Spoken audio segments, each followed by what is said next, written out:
Ocelot. I hear they started calling you Shalashaska in Afghanistan. What's that about? You know the term Sharashka? It's slang for a suspicious, hastily thrown together organization.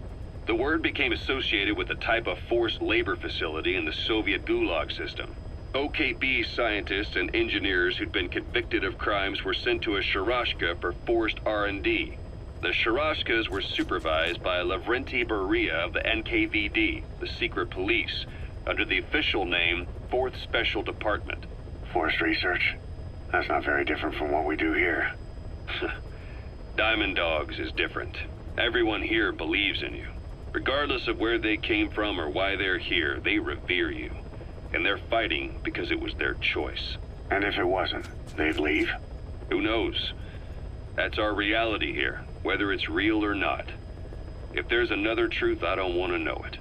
All that matters is that's the concept that's taken shape in their heads. The traces of a group ideology, our superstructure, to put it in Marxist terms.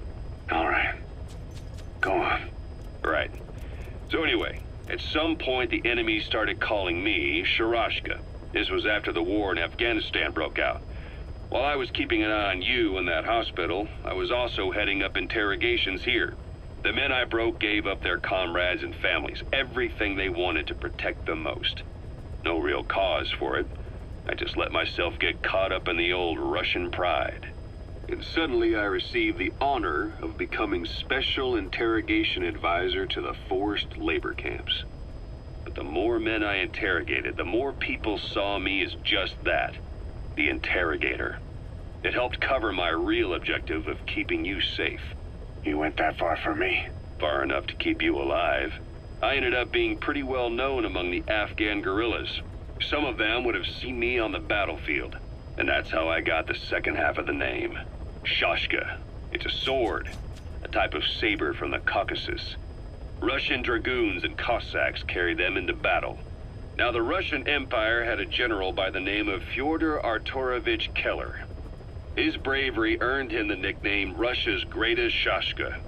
Someone must have known about that, because somewhere along the line, Shashka got stuck on the end of Sharashka. The guerrillas were using the name amongst themselves, and by the time I got to hearing about it, pronunciation had wound up as Shalashashka. So, half Gulag, half Hero Sword. Is a perfect fit. But you see how rumors and ideas about people can get out of hand fast. Once you create a character and put it out there in public mind, it warps and twists with every baseless rumor. And before you know it, all people see are phantoms. In my case, it works out just fine. I'm plenty used to working under aliases.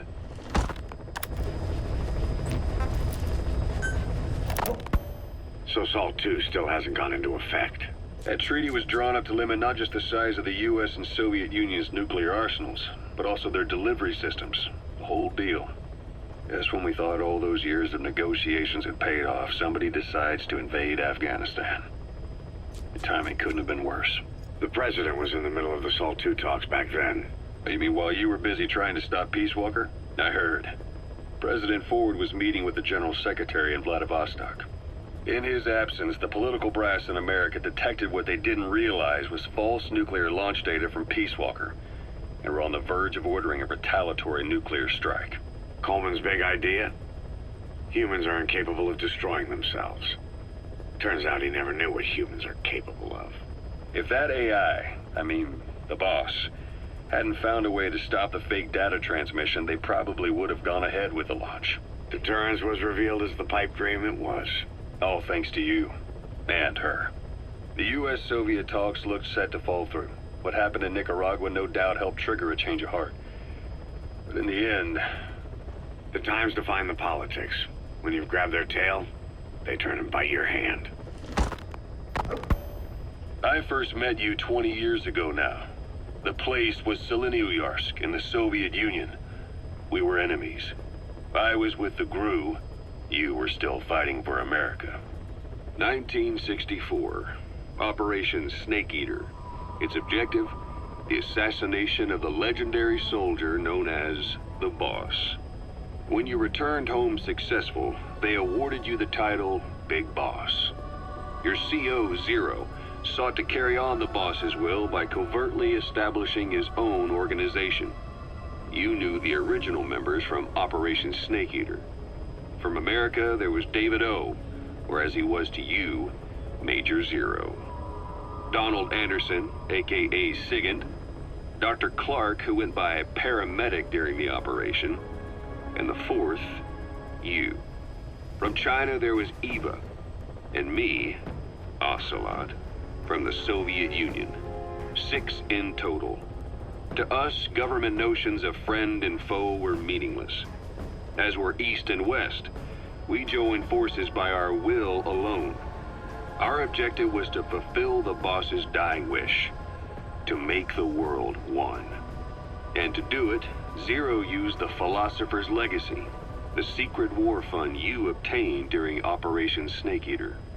This organization would go on to become Cypher. I, on the other hand, was left with the problem.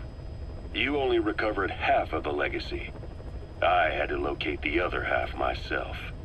When I found the funds, I passed them on to Zero, just as you wanted. I still trusted him in those days. We thought what he was doing was the boss's will, until he started that one project. Les enfants terribles, Zero called it. You parted ways, as did Eva, leaving only Anderson and Clark still with him. I maintained limited contact, although truth be told, we were just keeping tabs on one another. The reason was always you. After you returned to the Army and created Foxhound, you left America. For a time, even I'd lost track of you. I'd imagine Zero did too. You always were the best when it came to hide and seek.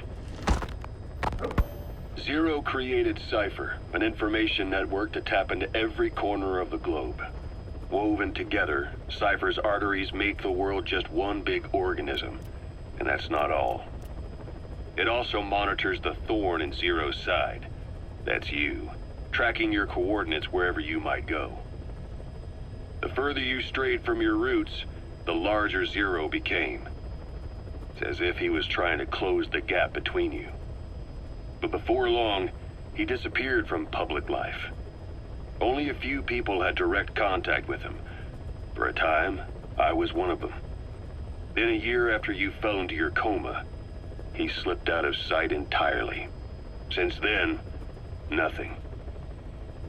No photos, no recordings, not even a reliable rumor as to his whereabouts. I tried every method I could think of, but Zero was gone. Freed of his control, his creation, his power continued to grow. Cypher is a great beast, and Zero was its spine. But even without him, it's endured, evolved. But now its body is rotting, riddled with parasites. Parasites like the ones who attacked you 9 years ago in the Caribbean, and then at the hospital. Cypher's Black Ops unit, XOF. They learned where you were, and came to wipe the slate clean.